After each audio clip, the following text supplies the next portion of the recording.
Skyler Ridewood showed his recent abstract paintings, sculptures and drawings at the gallery during August 2017. His work is abstract, non-figurative and without narrative. His paintings and drawings are, however, conceived as having depth and perspective, rather than being mere flat planes of colour and form. His small tabletop sculptures use complex interwoven smooth surfaces. On the first wall, he showed two very different paintings. The first is dark, with entangled organic forms layered one upon another, giving a clear sense of spatial depth. He uses colour and brightly lit areas to cast light into interior spaces. This painting is so dense with these forms that one's eye is constantly drawn to looking into these retreating spaces, trying to plumb their depths.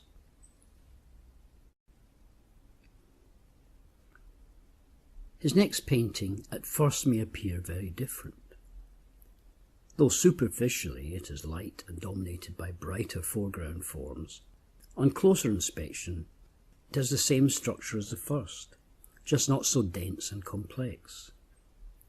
Skyler Ridewood has here gone a stage further, in that he has cut away parts of the outer edges of the painting along the line of some of the curves. Thus the boundary of the painting intrudes into its interior. Painting here almost becomes sculpture.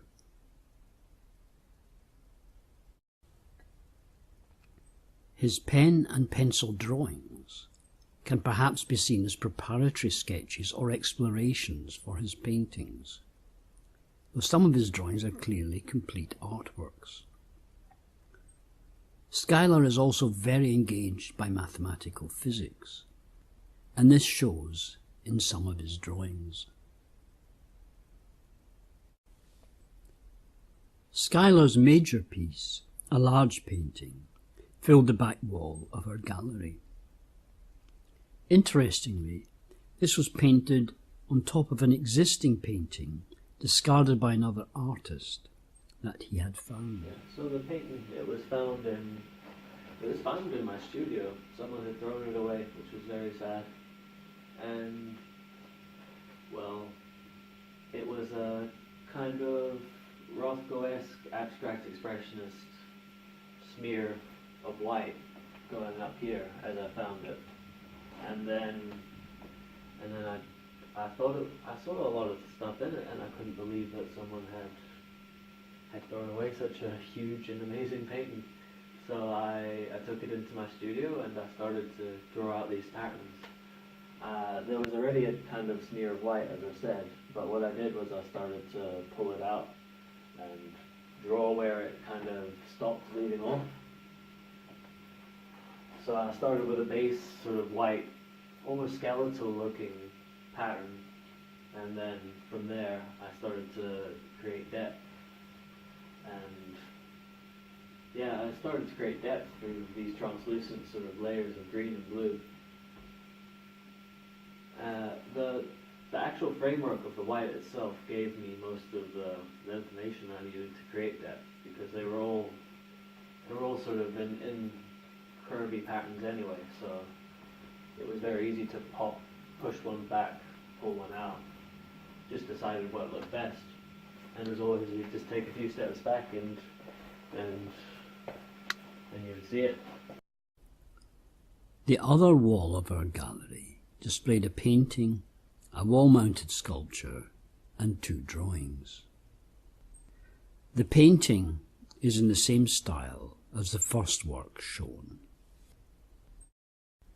The sculpture was intended to be viewed from one angle and thus was mounted attached to the wall. So with this one, it started off with this. This was one long branch, and I looked for natural patterns within the branch. Cut the branch in 4 places where there was sort of marks in there already, they were all sort of similar marks. So I got these 4 parts, and then since I've always wanted to start with a chaotic sort of random white noise base, I sort of chucked them down on the ground and then left them the way they landed, and then I started to drill through in parts where there were knurls and little turns, and that's where the wires came in. The wires were threaded through all the holes, and then they started to form a structure in this random base. And then after that, where the wires intersected, I started to close the gaps a little bit and make it flush and smooth. Then after that, I sanded it a lot and spray painted it. This is it.